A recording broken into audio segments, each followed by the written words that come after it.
Welcome back to Suma Prakash Kannada ಚಾನಲ್ಗೆ ನಿಮ್ಮೆಲ್ಲರಿಗೂ ಕೂಡ ಸ್ವಾಗತ. ಹೇಗಿದ್ದೀರಾ ನೀವೆಲ್ಲರೂ? ಐ ಹೋಪ್ ನೀವು ದೇವರ ಕೃಪೆಯಿಂದ ನೀವೆಲ್ಲರೂ ಕೂಡ ಚೆನ್ನಾಗಿದ್ದೀರಾ ಅಂತ ನಾನು ನೆನೆಸ್ತೀನಿ. ನಾನು ಕೂಡ ಚೆನ್ನಾಗಿದ್ದೀನಿ. ನಾನು ಇವತ್ತು ಸಾಟರ್ಡೆ ನಾನು ಬ್ಲಾಗ್ನ ಸ್ಟಾರ್ಟ್ ಮಾಡ್ತಾ ಇದ್ದೀನಿ. ನಾನಿವತ್ತು ಸಾಟರ್ಡೆ ಆಗಿದ್ರಿಂದ ನನ್ನ ಮಕ್ಕಳಿಗೆ ನಾನು ಬ್ರೇಕ್ಫಾಸ್ಟ್ ಶಾರ್ಟ್ ಬ್ರೇಕ್ಗೋಸ್ಕರ ಫ್ರೂಟ್ ಸಾಲಿಡ್ ಮಾಡಿಕೊಟ್ಟೆ. ಆಫ್ಟರ್ನೂನು ಬಿಸಿಬೇಳೆ ಬಾತ್ ಮಾಡಿದೆ. ನನ್ನ ಮಕ್ಕಳಿಗೆ ತುಂಬಾ ಇಷ್ಟ ಬಿಸಿಬೇಳೆ ಬಾತ್ ಅಂದರೆ. ಯಾಕೆಂದರೆ ಬಿಸಿಬೇಳೆ ಬಾತಲ್ಲಿ ಬೇಳೆ ಮತ್ತು ವೆಜಿಟೇಬಲ್ಸ್ ಎಲ್ಲ ಸಾಫ್ಟಾಗಿ ಬಾಯ್ಲ್ ಆಗಿರೋದ್ರಿಂದ ತುಂಬಾ ಟೇಸ್ಟಿ ಇರುತ್ತಲ್ವ. ಅದಕ್ಕೋಸ್ಕರ ನನ್ನ ಹಸ್ಬೆಂಡ್ಗೂ ಮತ್ತು ನನ್ನ ಮಕ್ಕಳಿಗೆ ಬಿಸಿಬೇಳೆ ಬಾತ್ ಅಂದರೆ ತುಂಬಾ ನಮ್ಮ ಮನೆಯಲ್ಲಿ ಫೇವ್ರೆಟ್. ತುಂಬಾ ಎಲ್ಲ ಇಷ್ಟಪಟ್ಟು ತಿಂತಾರೆ. ಇವತ್ತು ನಾನು ಎಲ್ಲ ಹೆಣ್ಮಕ್ಳಿಗೆ ನಾನು ಒಂದು ಮೆಸೇಜ್ ಹೇಳ್ತೀನಿ. ಅಂದರೆ ಲೈಫಲ್ಲಿ ಏನೇ ಬಂದರೂ ಕೂಡ, ಎಷ್ಟೇ ಕಷ್ಟ ಬಂದರೂ ಕೂಡ ನಾವು ಹೆಣ್ಮಕ್ಳಾಗಿ ತುಂಬ ಪೇಷನ್ಸಿಂದ ಇರಬೇಕಂತ ನಾನು ಹೇಳ್ತೀನಿ. ಯಾಕಂದರೆ ಪೇಷನ್ಸ್ ಇರೋದ್ರಿಂದ ತುಂಬಾ ಬರುವಂಥ ಎಲ್ಲ ಪ್ರಾಬ್ಲಮ್ಗಳಿಗೂ ನಾವು ಪೇಷನ್ಸಿಂದ ಇರುವಾಗ ಅದು ಸೊಲ್ಯೂಷನ್ಸನ್ನು ನಾವು ಹುಡ್ಕೊಳ್ಬೋದು. ನಾವು ತಪ್ಪು ನಿರ್ಧಾರಗಳನ್ನ ತೆಗೆದುಕೊಂಡು ತುಂಬ ಲೈಫಲ್ಲಿ ನಾವು ಕಷ್ಟ ಅನುಭವಿಸೋದಕ್ಕಿಂತ ನಾವು ಪೇಷನ್ಸಿಂದ ಇದ್ದು ಒಳ್ಳೆ ನಿರ್ಧಾರಗಳನ್ನ ತಗೊಂಡು ಲೈಫಲ್ಲಿ ಫ್ಯಾಮಿಲಿ ಜೊತೆ ಇರ್ಬೋದು ಅಂತ ನಾನು ನಿಮಗೆ ಹೇಳಲಿಕ್ಕೆ ಇಷ್ಟಪಡ್ತೀನಿ. ಏಕೆಂದರೆ ನಮ್ಮ ಲೈಫಲ್ಲಿ ಪೇಷನ್ಸ್ ಅನ್ನೋದು ಇಟ್ಸ್ ವೆರಿ ಇಂಪಾರ್ಟೆಂಟ್ ಆಗಿರುತ್ತೆ. ಏನೇ ಕಷ್ಟ ಬಂದರೂ ಕೂಡ ನಾವು ಪೇಷನ್ಸಿಂದ ಇರುವಾಗ ನಾವೊಂದು ಫ್ಯಾಮಿಲಿಯಲ್ಲಿ ಕೂಡ ಎಷ್ಟೇ ಕಷ್ಟ ಬಂದರೂ ಕೂಡ ಅದನ್ನು ಫೇಸ್ ಮಾಡಿ ನಿಲ್ಲುವಂಥ ಶಕ್ತಿನ ದೇವರು ಹೆಣ್ಮಕ್ಳಿಗೆ ವಿಶೇಷ ರೀತಿಯಲ್ಲಿ ಕೊಟ್ಟಿದ್ದಾರೆ ಅಂತ ನಾನು ಹೇಳ್ತೀನಿ. ಏಕೆಂದರೆ ಹೇಳ್ಬೇಕಂದ್ರೆ ಹೆಣ್ಮಕ್ಳು ತುಂಬಾನೇ ಸ್ಟ್ರಾಂಗ್ ಆಗಿರ್ತಾರೆ. ಯಾಕಂದ್ರೆ ಅವರು ಯಾಕೆ ಅಷ್ಟೊಂದು ಸ್ಟ್ರಾಂಗ್ ಆಗಿರ್ತಾರೆ ಅಂತಂದ್ರೆ ಅದು ಒಂದು ಅವ್ರ ಪೇಷನ್ಸ್ ಇಂದ ಇರೋದ್ರಿಂದನೇ ಇವತ್ತು ಎಲ್ಲ ಲೈಫಲ್ಲಿ ಕೂಡ ಎಲ್ಲರ ಫ್ಯಾಮಿಲಿಲಿ ಇವತ್ತು ಹೆಣ್ಮಕ್ಳು ಪೇಷನ್ಸ್ ಇಂದ ಎಷ್ಟೇ ಕಷ್ಟ ಬಂದರೂ ಕೂಡ ಪೇಷನ್ಸ್ ಇಂದ ಇದ್ದು ಜೀವನ ನಡೆಸ್ಕೊಂಡು ಹೋಗ್ತಾ ಇರೋದ್ರಿಂದ ಎಲ್ಲರ ಜೀವನ ಇವತ್ತು ಚೆನ್ನಾಗಿರೋದು. ಅದಕ್ಕೆ ಹೇಳ್ತೀನಿ ಎಲ್ಲ ಹೆಣ್ಮಕ್ಳಿಗೂ ನನ್ನ ಕಡೆಯಿಂದ ಒಂದು ಹ್ಯಾಟ್ಸ್ ಆಫ್. ಏಕೆಂದ್ರೆ ಇವತ್ತು ನಾವು ನೋಡಿ ಏನೇ ಪ್ರಾಬ್ಲಮ್ಸ್ ಬಂದರೂ ಕೂಡ ನಾವು ಏನಾಗಿರ್ಬೇಕು, ಸ್ಟ್ರಾಂಗ್ ಆಗಿದ್ದು ಇವತ್ತು ನಮ್ಮ ಜೀವಿತದಲ್ಲಿ ಏನೇ ಪ್ರಾಬ್ಲಮ್ ಬಂದರೂ ಅದು ನಾವು ಅವ್ರಿಗೆ ಪಾಸಿಟಿವ್ ಆಗಿ ಹೇಳಿ ಇವತ್ತು ಕಷ್ಟ ಬಂದಿದೆ ನಾಳೆ ಹೋಗುತ್ತೆ ಅಂತ ನಾವು ಹೇಳುವಾಗ ನಿಜವಾಗ್ಲೂ ಅದ್ರ ಹಿಂದೆ ಒಂದು ದೊಡ್ಡ ಅದ್ಭುತನ ದೇವರು ಮಾಡುವಾತನಾಗಿರ್ತಾನೆ. ಅವ್ರಿಗೆ ಕಷ್ಟ ಯಾರಿಗೆ ಕಷ್ಟ ಬಂದರೂ ಕೂಡ ನಾವು ಇವತ್ತೆಲ್ಲ ನಾಳೆ ಹೋಗ್ಬಿಡುತ್ತೆ ಅಂತ ನಾವು ಪಾಸಿಟಿವ್ ಆಗಿ ಅವ್ರಿಗೆ ಎನರ್ಜಿ ತುಂಬೋದ್ರಿಂದ ಪ್ರಾಬ್ಲಮ್ಮು ಸಾಲ್ವ್ ಆಗುತ್ತೆ ಮತ್ತೆ ನಮ್ಮ ಸ್ಟ್ರೆಂತ್ ಕೂಡ ಜಾಸ್ತಿ ಆಗುತ್ತೆ. ಅದಕ್ಕೆ ಎಲ್ಲ ಹೆಣ್ಮಕ್ಳಿಗೂ ನಾನು ಕೊಡೋ ಮೆಸೇಜು, ಏನೇ ಕಷ್ಟ ಬಂದರೂ ಏನೇ ಪ್ರಾಬ್ಲಮ್ ಬಂದರೂ ಕೂಡ ನಾವು ಲೈಫಲ್ಲಿ ಸದಾ ಪೇಷನ್ಸಿಂದ ಇದ್ದು ಎಲ್ಲ ಪ್ರಾಬ್ಲಮ್ಗಳಿಗೂ ಸೊಲ್ಯೂಷನ್ಸ್ನ ನಾವು ಹುಡುಕ್ಬೇಕಂತ ಹೇಳ್ತೀನಿ. ಆಮೇಲೆ ನನ್ನ ಬ್ಲಾಗಲ್ಲಿ ನಾನು ಸದಾ ಸ್ಯಾರಿನ ವೇರ್ ಮಾಡ್ತೀನಿ. ಯಾಕಂದರೆ ನನ್ನ ಮನೇಲಿ ನಾನು ಒಡಿಸ್ಸಾದಲ್ಲಿ ಇರೋದ್ರಿಂದ ನನ್ನ husband is a north Indians. So ನನ್ನ ಮನೆಯಲ್ಲಿ ಡ್ರೆಸ್ಸಸ್ ಆಗಲಿ ನೈಟೀಸ್ ಆಗಲಿ ಇದು ಯಾವುದು ನನ್ನ ಮನೇಲಿ ಅಲೋ ಮಾಡೋದಿಲ್ಲ. ನಮ್ಮ ಮನೆಯಲ್ಲಿ ಯಾವಾಗಲೂ ಸ್ಯಾರೀಸೇ. So first of all I like very saris. ಇವಾಗ ನಾನು ಸ್ಯಾರಿ ವೇರ್ ಮಾಡೋದು ನನಗೆ ತುಂಬಾ ಇಷ್ಟ. ನಮ್ಮ ಮನೇಲಿ ಕೂಡ ಯಾವಾಗಲೂ ಕೂಡ ಸ್ಯಾರಿನೇ ವೇರ್ ಮಾಡೋದು. ಇವತ್ತು ನನ್ನ ಬ್ಲಾಗಲ್ಲಿ ನಾನು ಒಂದು ವೆರೈಟಿ ಟೇಸ್ಟ್ ಇರುವಂಥ ಚೀಸ್ ಬೆಡ್ ರೋಸ್ಟನ್ನು ಮಾಡೋದನ್ನ ತೋರಿಸ್ತೀನಿ. ಇದು ತುಂಬಾನೇ ಚೆನ್ನಾಗಿರುತ್ತೆ, ಮಕ್ಕಳಿಗೆ ತುಂಬಾನೇ ಟೇಸ್ಟಿ ಅನಿಸುತ್ತೆ, ಟೇಸ್ಟಿ ಆಗಿರುತ್ತೆ ತಿನ್ನೋದಕ್ಕೆ. ಸಾಯಂಕಾಲ ಸ್ನ್ಯಾಕ್ಸ್ ಟೈಮಲ್ಲಿ ಆದರೂ ಮಾಡಿ ಕೊಡ್ಬೋದು, ಅಥವಾ ಮಕ್ಕಳಿಗೆ ಶಾರ್ಟ್ ಲಂಚ್ ಬಾಕ್ಸ್ಗೋಸ್ಕರ ಮಾಡಿ ಕೊಡ್ಬೋದು. ಮಕ್ಕಳು ತುಂಬಾನೇ ಖುಷಿ ಪಟ್ಟು ತಿಂತಾರೆ.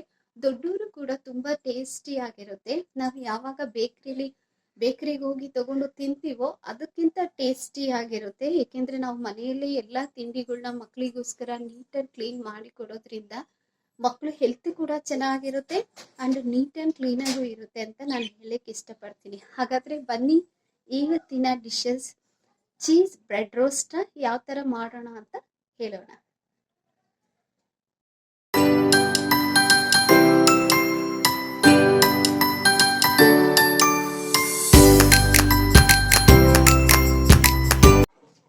ಚೀಸ್ ಬ್ರೆಡ್ ರೋಸ್ಟ್ ಮಾಡೋದಕ್ಕೆ ಬೇಕಿರುವಂತಹ ಐಟಮ್ಸ್: ಬ್ರೆಡ್ ಮತ್ತು ಆನಿಯನ್ ತಗೊಂಡಿದ್ದೀನಿ, ಕೊತ್ತಂಬರಿ ಸೊಪ್ಪು, ಮತ್ತು ಬೆಳ್ಳುಳ್ಳಿನ ನಾನು ಈ ಥರ ಜಜ್ಜಿದಿರೋ ತೊಗೊಂಡಿದ್ದೀನಿ.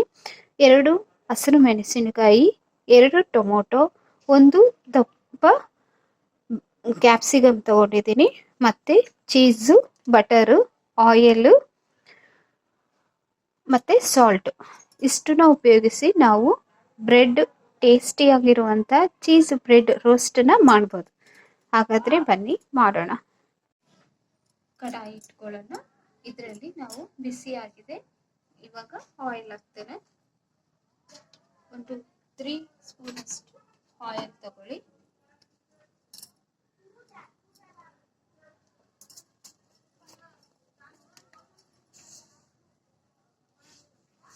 ಅದಕ್ಕೆ ಸ್ವಲ್ಪ ಸಾಸಿವೆನ ಹಾಕ್ತೇನೆ. ಸಾಸಿವೆ ಹಾಕಿದ್ದೀನಿ.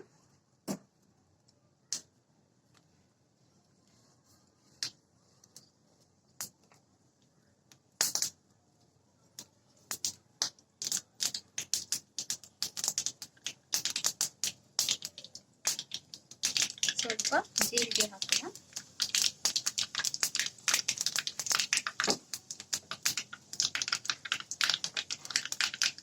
ಜೀರಿಗೆ ಹಾಕಿ ಆದ್ಮೇಲೆ ನಾನು ಆನಿಯನ್ ಹಾಕ್ತೀನಿ.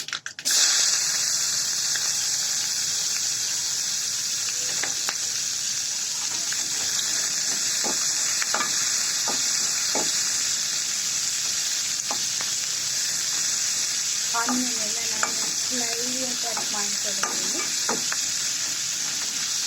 ಉದ್ದುದ್ದವಾಗಿ ಕಟ್ ಮಾಡ್ಕೊಳ್ಳೋದು.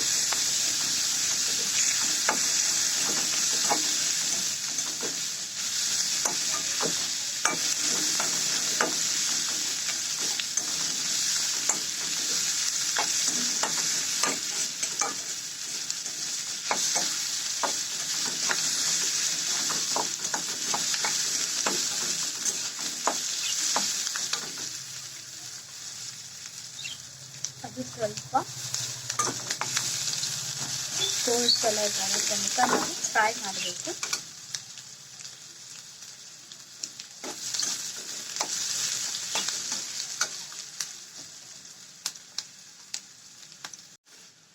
ಆನಿಯನ್ ಸ್ವಲ್ಪ ಬ್ರೌನ್ ಕಲರ್ ಬಂದಾದ್ಮೇಲೆ ಅದಕ್ಕೆ ನಾವು ಕಟ್ ಮಾಡಿರೋ ಬೆಳ್ಳುಳ್ಳಿನ ಸೇರಿಸ್ತಾ ಇದ್ದೇವೆ.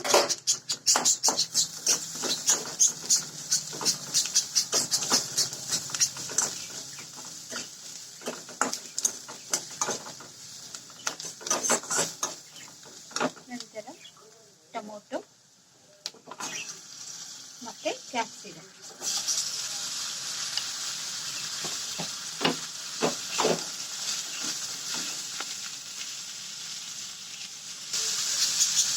ನೋಡಿ, ಅದು ಫ್ರೈ ಆಗ್ತಾ ಇದ್ದಾಗ ನಾವು ಒಂದು ಚಿಟಿಕೆಯಷ್ಟು ಯೆಲ್ಲೋ ಪೌಡರ್ ಹಾಕಬೇಕು.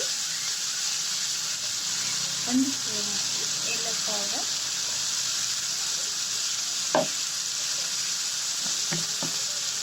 ಮತ್ತು ರುಚಿಗೆ ತಕ್ಕಷ್ಟು ಉಪ್ಪು.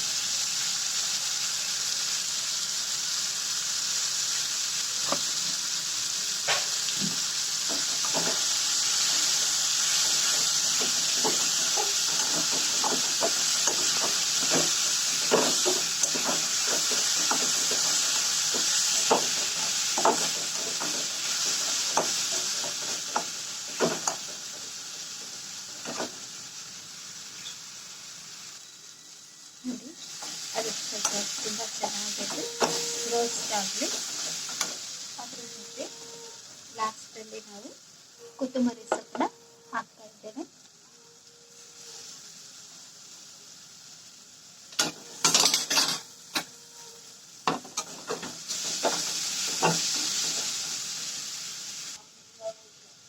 ಇಷ್ಟ ಆಗಿದ್ರೆ ಸಾಕು.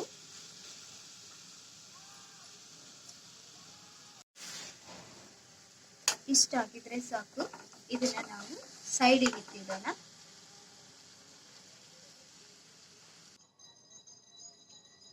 ಇದು ಹೀಟ್ ಆಗಿದೆ. ಇವಾಗ ನಾನು ಬಟರ್ನ ಹಾಕೊಳ್ತಾ ಇದ್ದೀನಿ.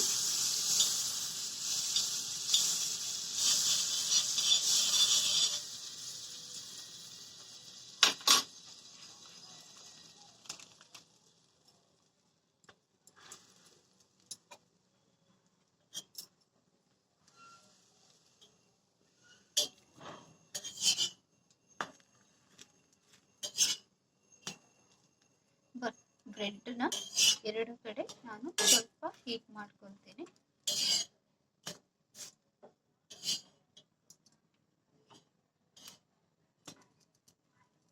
ಹೀಟ್ ಆದ್ಮೇಲೆ ಅದಕ್ಕೆ ನಾವು ಮಾಡಿಕೊಟ್ಟಿದ್ದಂತ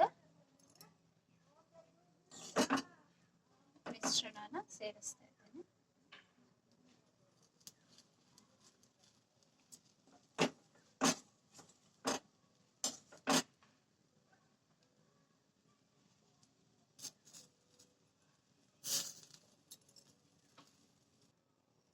ನಾವು ಮಾಡಿದಂತ ಮಿಶ್ರಣ ಹಾಕಿದ್ದೇನೆ.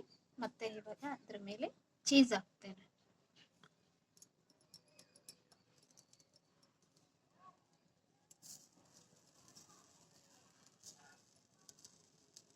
ನಿಮಗೆ ಎಷ್ಟು ಬೇಕೋ ಅಷ್ಟನ್ನ ಚೀಸ್ನ ಆಡ್ ಮಾಡ್ಕೊಳ್ಬೋದು.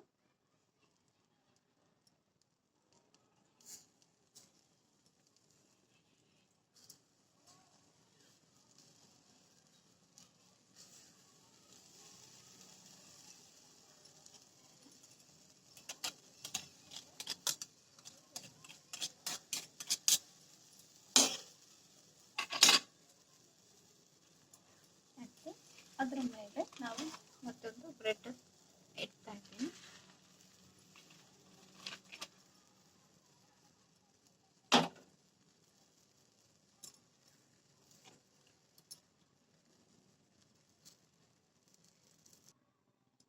ನೋಡಿ ಫ್ರೆಂಡ್ಸ್, ರೆಡಿ ಆಗಿದೆ ಚೀಸ್ ಬ್ರೆಡ್ ರೋಸ್ಟ್.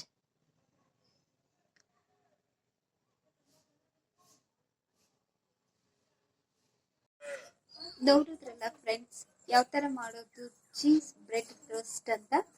ನೀವೆಲ್ಲರೂ ಕೂಡ ಮನೇಲಿ ಟ್ರೈ ಮಾಡಿ, ಮಕ್ಕಳಿಗೆ ಮಾಡಿ ಕೊಡಿ. ಹೇಗಿದೆ ಅಂತ ಟೇಸ್ಟ್ ನನಗೆ ಕಮೆಂಟ್ ಬಾಕ್ಸ್ ಅಲ್ಲಿ ಕಮೆಂಟ್ ಮಾಡಿ. ಯಾರ್ಯಾರು ನನ್ನ ಚಾನಲ್ನ ಸಬ್ಸ್ಕ್ರೈಬ್ ಮಾಡ್ಕೊಂಡಿಲ್ಲ ಅಂದ್ರೆ ದಯವಿಟ್ಟು ನನ್ನ ಚಾನಲ್ನ ಸಬ್ಸ್ಕ್ರೈಬ್ ಮಾಡಿ. ಇಷ್ಟ ಆದ್ರೆ ಒಂದು ಲೈಕ್ ಮಾಡಿ. ಸಿಗೋಣ ಮುಂದಿನ ವಿಡಿಯೋದಲ್ಲಿ. ಥ್ಯಾಂಕ್ಸ್.